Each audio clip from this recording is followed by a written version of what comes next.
Okay, so say you're curious about a new movie. What do? The answer seems obvious-ish now, right? You check out the Rotten Tomatoes score. For a lot of people, Rotten Tomatoes has become this de facto measure of whether a movie is good. Today on the podcast, how studios try to influence the Rotten Tomatoes score.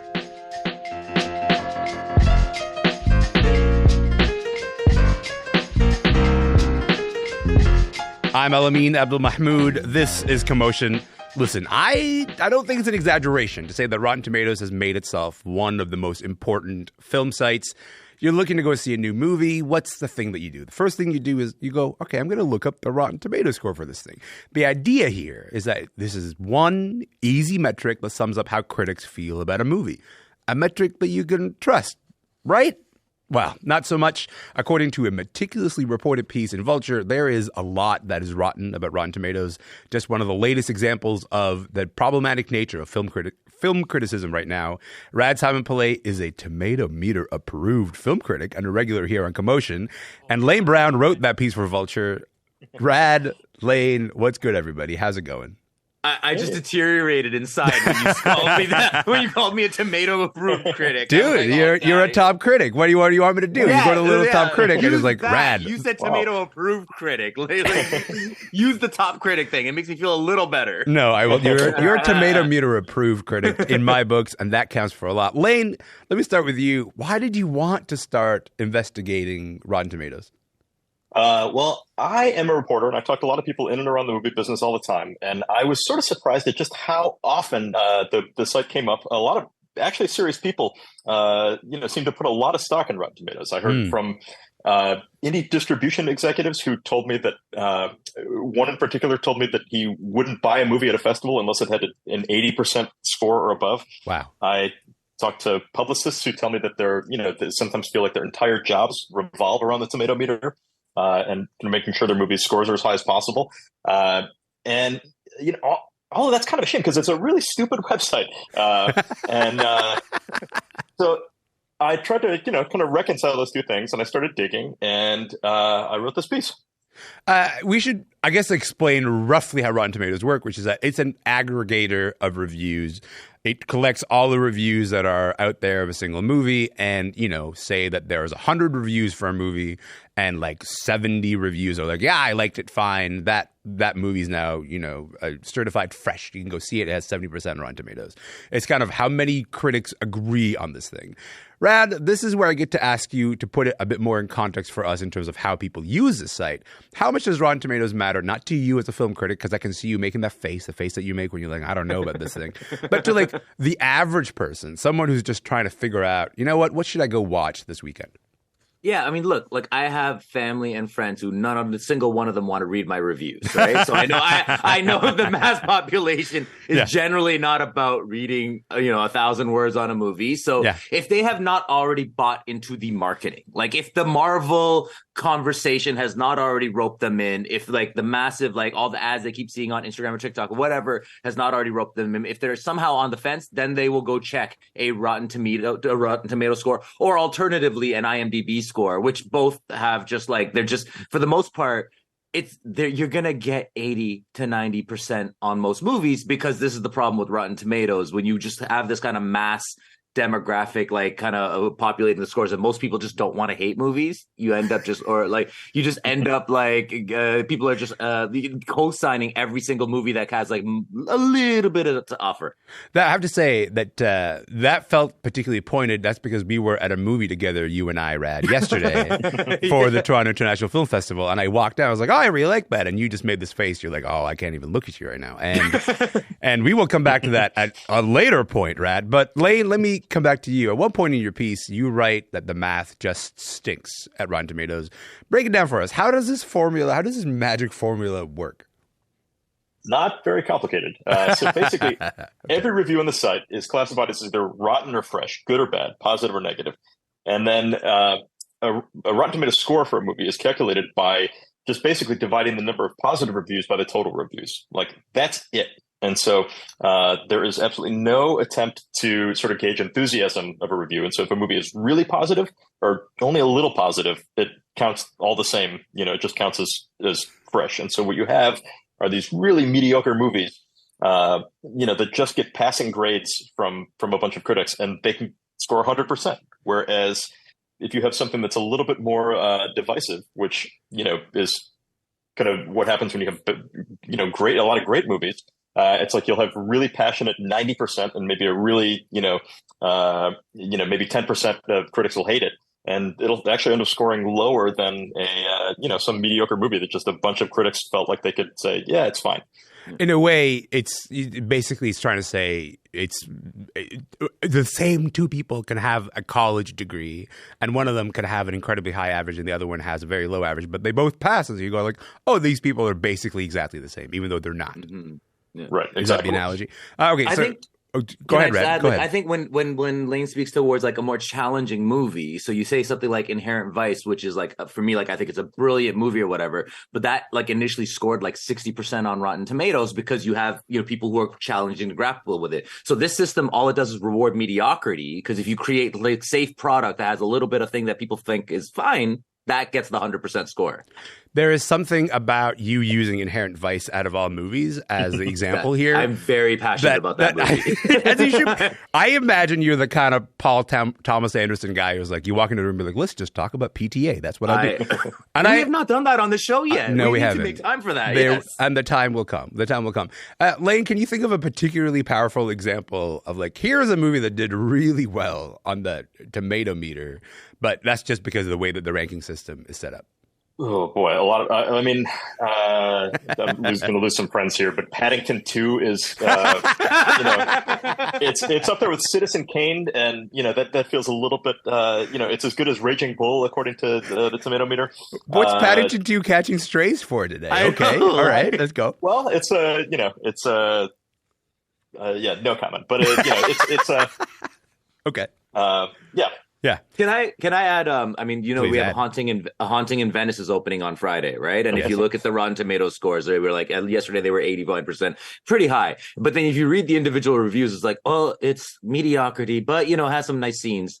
And all the review blurbs are just like people being like finding excuses to give it a pass, and that's how and it's a bad movie, guys. It is bad. Well, so can you let's talk about your work as a critic, because we mentioned that you're a top critic, you're a tomato meter approved critic. But in terms of how your work shows up on Rotten Tomatoes, so you write your piece for a website, and then how does that sort of end up translating into the Rotten Tomatoes meter?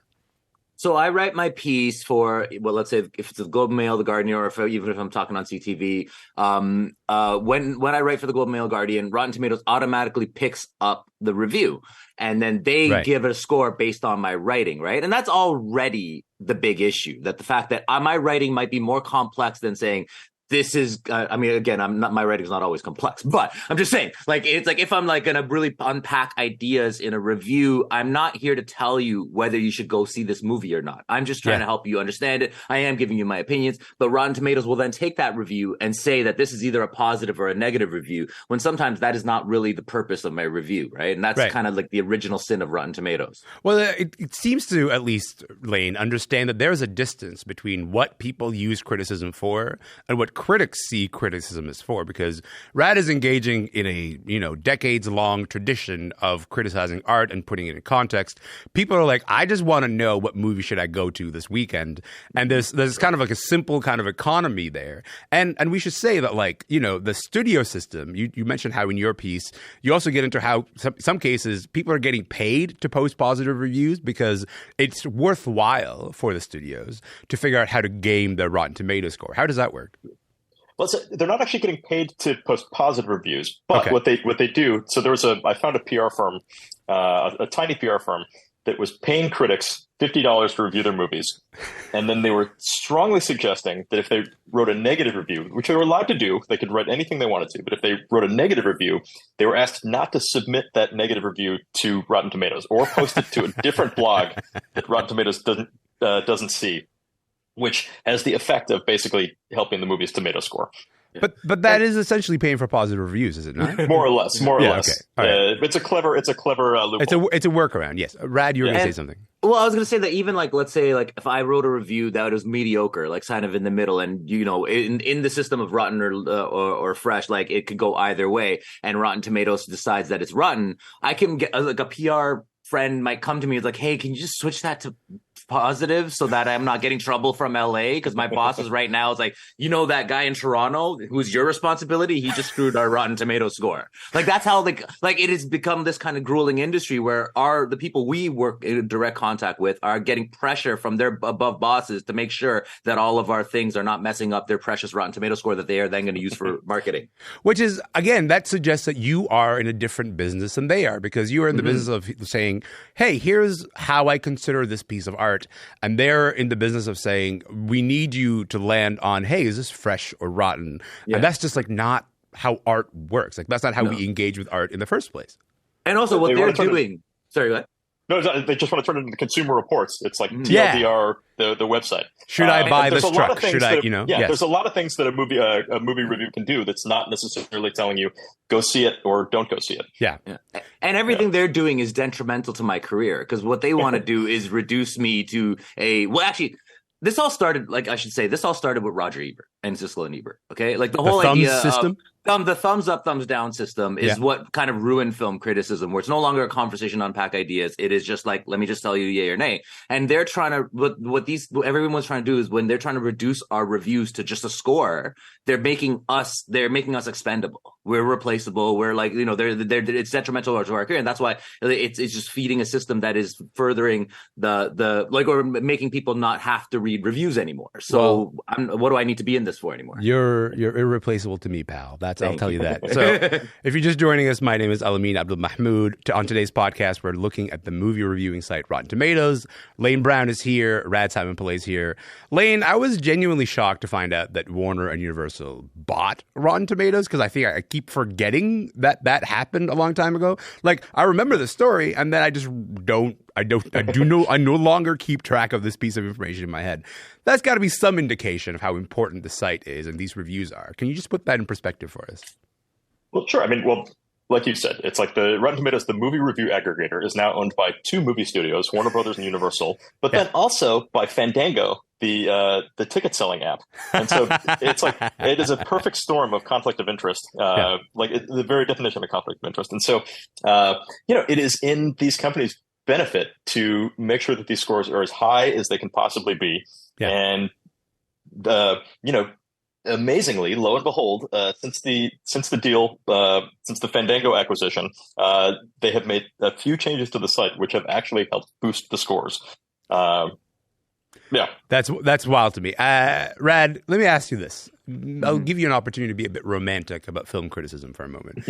What is the distinction between film criticism and like film reviews? Because these seem to be sort of different economies that they're operating in. Well, yeah, I mean, so film criticism, as in its original form, you got to think of names like Andre Bazin and people who are writing like long form essays to unpack like the images on the screen, like analyze these images, connect them with philosophy, figure out, go even beyond than the filmmaker's intentions to talk about how these movies are significant. And that's why, like, these are the critics that did that in during the early cinema days, the French film critics that started the French New Wave. That's what they were doing. And when you have like an Andrew Sarris and stuff, and Pauline Kael, they were unpacking ideas. Again, it was never about yay or nay. It was always about let me help you. Let's deepen this experience. Let's make this a more of a conversation piece where we could like challenge different ideas and see how these movies are more than just something you watch for 2 hours, right? Right. So that's the original form. But then reviews is what Siskel and Ebert, when they did the thumbs up, thumbs down thing, is what they reduced it to, is like, you should just go see this movie or not. And of course, I appreciate the review aspect of people have limited income. They can't just watch everything, right? Mm-hmm. So like you do want that, but it's like there's a lot of like, I mean, for me, my aspiration is trying to find the middle ground there of like still enriching your experiences, but also letting you know whether you should spend your money on this. But that's the core distinction. And sometimes I chafe when you call certain, like very minimal reviewers critics, because like you're not really applying criticism here. Lane, last word to you. We got about a minute left here. Let's what is the way out of this mess? Again, back to the regular person who is like, listen, I see like a movie a month. I'm just trying to figure out what I should watch here. What is the way out of this sort of entanglement, I guess? Sure. Read critics. Read Rad. I write for New York Magazine, which has 3 fantastic critics: Angelica Bastian, Bilge Ebire, Alison Wilmore. Yeah. Pick a critic, pick a handful of critics that you like and can identify with, and read their work, and they won't lead you astray. That's a really perfectly and succinctly way of putting it, because criticism to me is kind of a language, and I don't agree with every critic, which is why I tend to choose like one or two who I tend to agree with, and I go, okay, I like you guys. I'm going to take your recommendations at heart. And then one or two I usually disagree with. Rad is present company is right, included. And I go, okay, I will trust your taste to tell me the things that are, maybe in my blind spot. And that is, I believe, how people should engage with criticism. But in the meantime, Rad, Lane, I appreciate this conversation. I don't think we're done with this conversation, but I appreciate you so much for being on the show. Thank you so much. Thanks for having this conversation. I appreciate that. Of course. Thanks, y'all. Rad Simonpillai is a film critic, he'll have you know, not a film reviewer, and a regular here on Commotion. He's in Toronto. And Lane Brown is a writer with New York Magazine's Vulture site.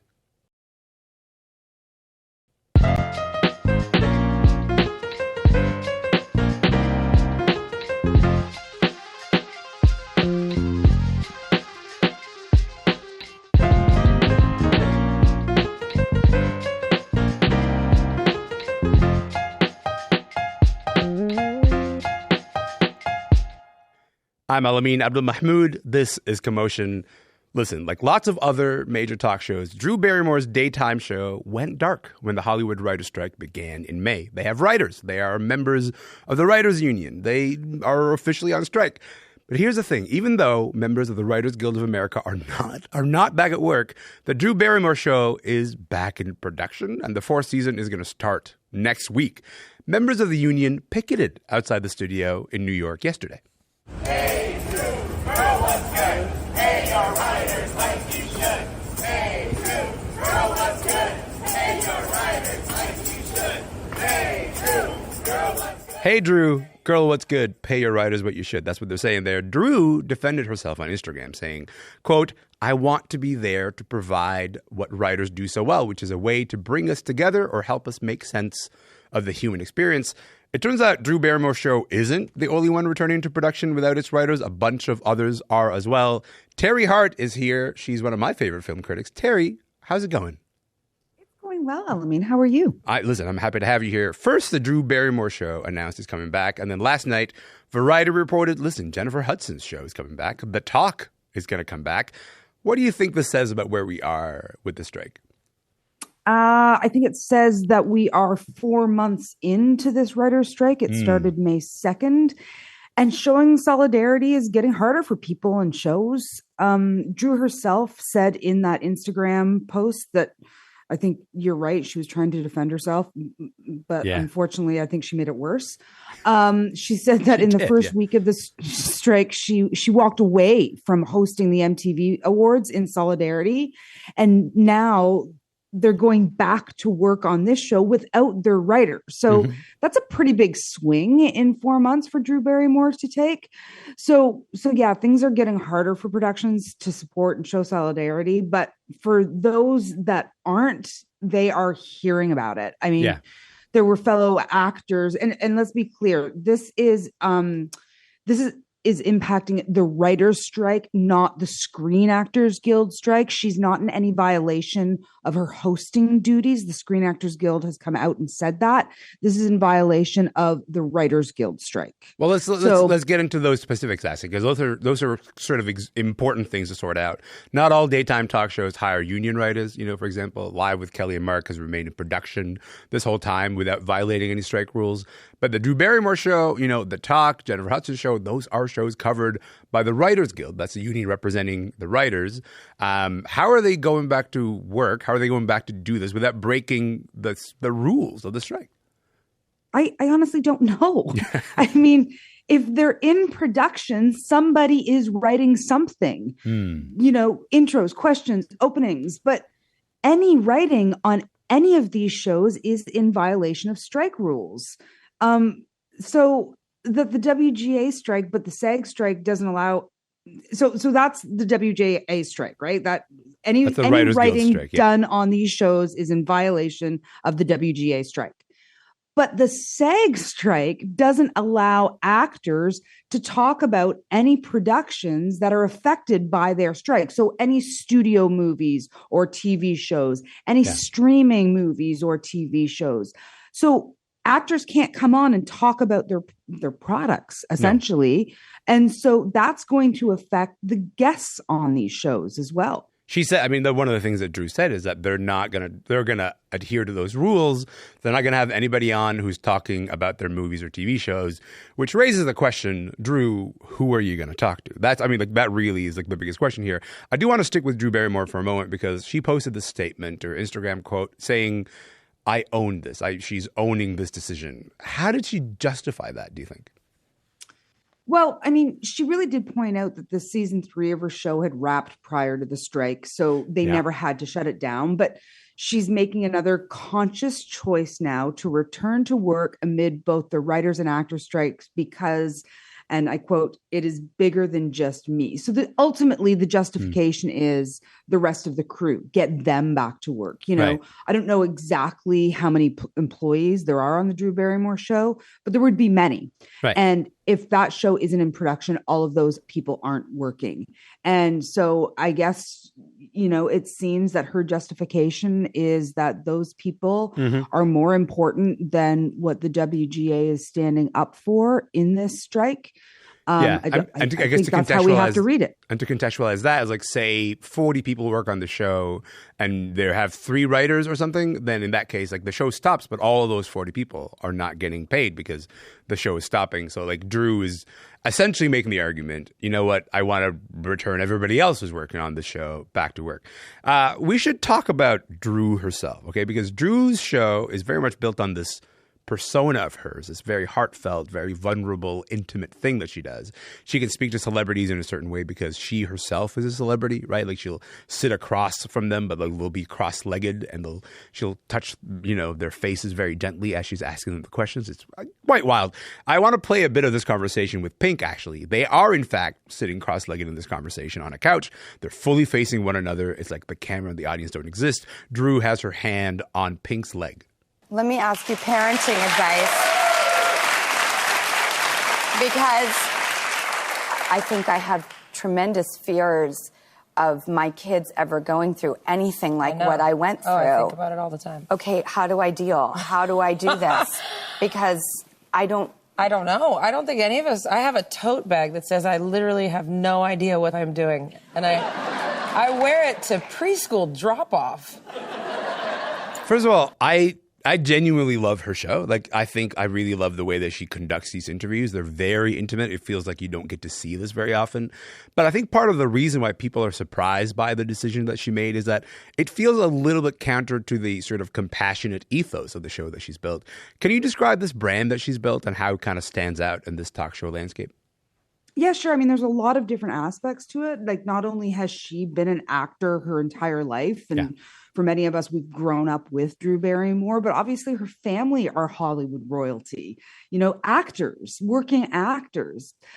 She, and certainly that her talk show that you just played a clip from, has been branded as very much, I'm just like you. I'm having conversations with people just like you would. I care about you. I care about all people. And, you know, on that Instagram post, again, I bring that up because it was really, I think, wrong-headed. But there are over 9,600 comments on that one post, Elamin, and most of them are negative. And most of them are saying, or many are saying, that they're surprised that she is the person to do this. It feels personal. People feel a connection to Drew Barrymore and who they thought she was. And this is counterintuitive to those feelings that people have about Drew Barrymore. Teri Hart, we are out of time, but you know what? I'm going to be watching when Drew returns, just because I'm so curious how this goes. Like, I'm so curious how you do this without writers. Are you going to be watching too? I will be watching, and I will be watching words coming out of her mouth that are written by somebody. They will be written by somebody. We'll have to wait to see how that goes. Teri Hart, thank you so much for your time, as always. Thanks, Elamin. Of course, Teri Hart is an entertainment reporter at the Super Channel. And look, man, we're out of time. That is it for the show today. My name is Elamin Abdelmahmoud. I'm going to be here tomorrow. I hope that you're going to be here. We're going to do this all over again. It'll be a great time. See you then.